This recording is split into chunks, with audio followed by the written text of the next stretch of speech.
Hello, my friends. This is the art of prepping. I hope everyone's doing good. So the U.S. denies that a submarine was in Russian waters as Moscow claims.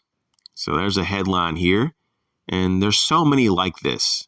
It looks like the U.S. and some of the U.S. allies are provoking some type of tension or conflict with Russia. I mean, is that possible? I mean, you tell me. I don't see any evidence at this time that Russia wants to invade Ukraine or have a conflict with Ukraine. If I'm wrong, please let me know in the comment section. I would love to see your evidence, but I just see that the U.S. in particular is just poking at the bear. They're poking and trying to start something with Russia. That's what it looks like. And I think this is so ridiculous. Now, why would the U.S. and some of the U.S. allies want to have this conflict, even if it's just, a by proxy conflict through Ukraine? Well, I think that a lot of governments, including the U.S., is really caught in a lot of lies. They have a failed economy. Inflation is off the chain right now here in the U.S. We have tremendous amount of debt.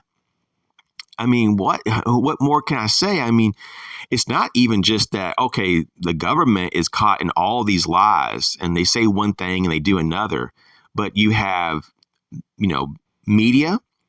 The mainstream media is constantly lying to us. You have all this medical misinformation.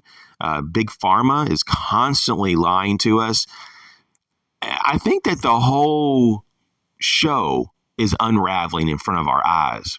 I think that people are waking up. The truth is being discovered. The truth is being shared.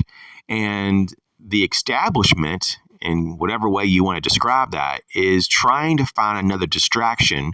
They're trying to elevate people's fear and trying to quiet people down.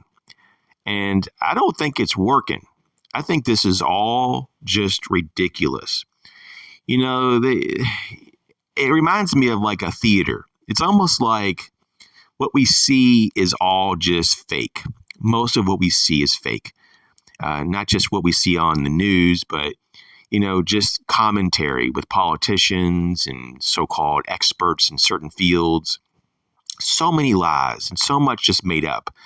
And so, all we can do is this: prepare as best you can and not worry about the rest.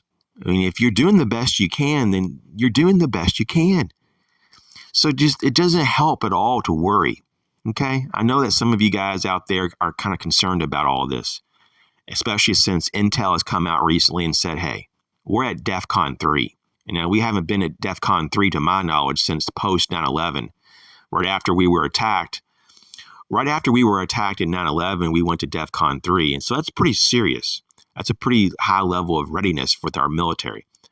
But regardless, though, this is outside of our control, like you and me. Like as a citizen, this is outside of our control. We can pray about it. We can prepare the best we can. And that's what we can do. And that's quite considerable, actually. We can do a lot to prevent our own personal suffering.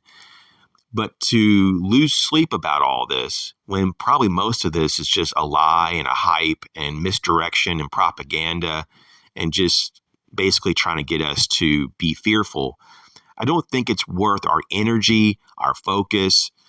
I don't think it's worth anything, really. So I say live your life and don't get caught up in all of this hype. That's what I'd say. So that's my 2 cents. I would love to hear what you have to say. If you think this conflict between Russia and Ukraine is real, let me know. If you have another theory or idea, let me know in the comment section. Thanks for watching.